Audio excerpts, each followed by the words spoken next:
Maggie Mulhern from Modern Salon TV. I'm here with Carole Protat, the creative director of Wella North America. Did I get that right? Yes, you did. Hi, Maggie. Hi, everyone. This is so great to see Carole because she's the big cheese behind Trend Vision, and I know people are gearing up, getting ready to enter, and we wanted to go over your tips for creating the perfect photo. Like, what is going to win? That's, the million-dollar question, obviously. But I think what's going to make it win is really thinking of the total look. So, of course, the hair is going to be the priority. But the story you put together, how you put your total look together, how you harmonize the clothing, the makeup, the hair, and how everything comes together is really the true secret behind a winning and a finalist entry.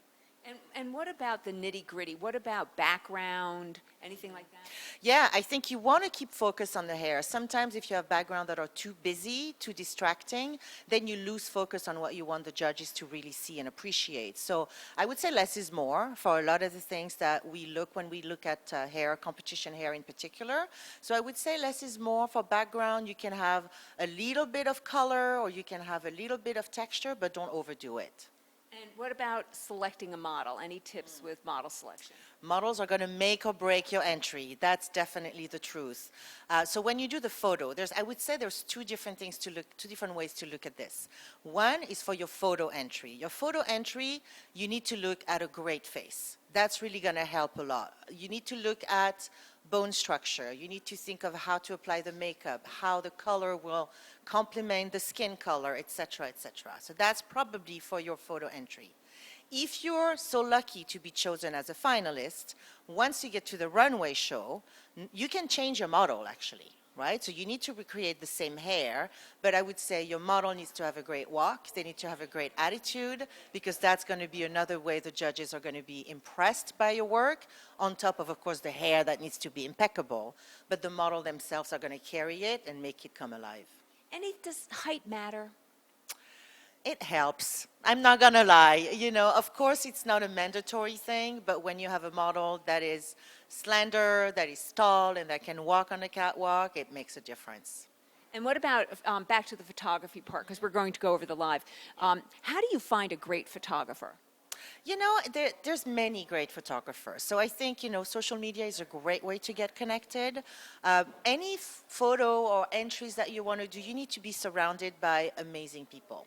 You need to find great makeup artists. You need to develop your network of photographers.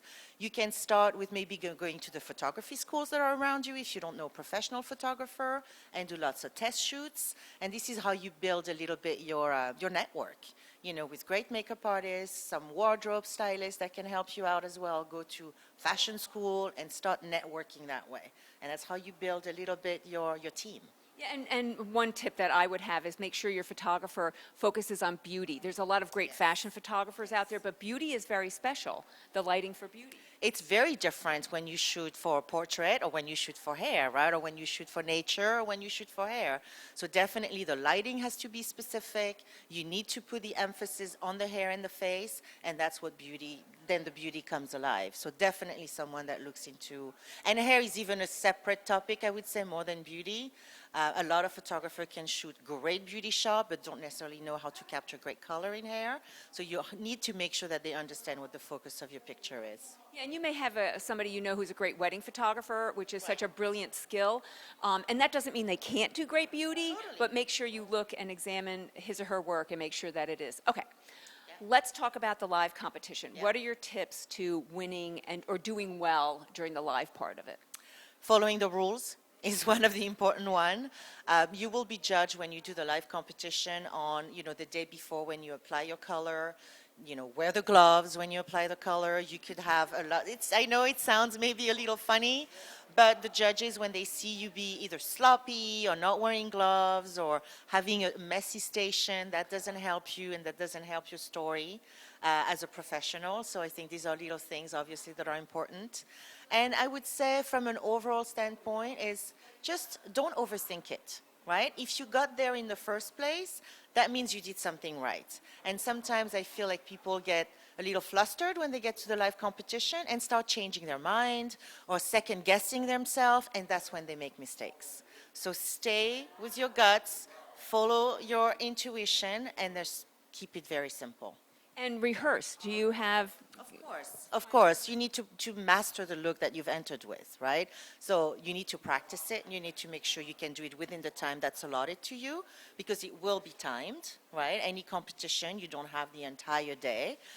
So you'll have a certain amount of time to do your color and a certain amount of time to do your styling. So you need to ensure that you practice it and you're right on point with where you need to be. you know, Carole said something very interesting about keeping your area nice, wearing gloves, and it's very interesting because I remember I was judging something, and I like a Jackson Pollock. I like it a big messy thing, but I'm not judging on that. And I know that people from the company, these people are representing you. The artists are representing you, and you do want it neat and clean. We do. I think it only helps you as a professional because if you're like that in a competition, then it reflects in your profession, even when you go back to the salon.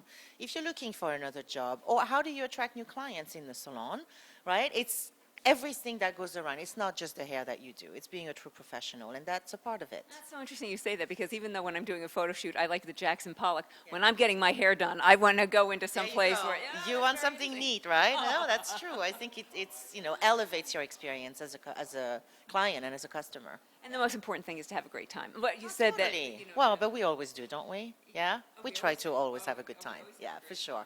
Enjoy it. Yeah, exactly. I think once you get there, it's a little nerve-wracking, right? But I think the experience, if you let yourself enjoy it, is memorable and it could be life-changing. So, don't overthink it. Keep it simple. You're there for a reason and have a good time. That's so great. Thanks so much, Carole. Have a great day and have a great show. Yes, thank you so much. Bye. Bye.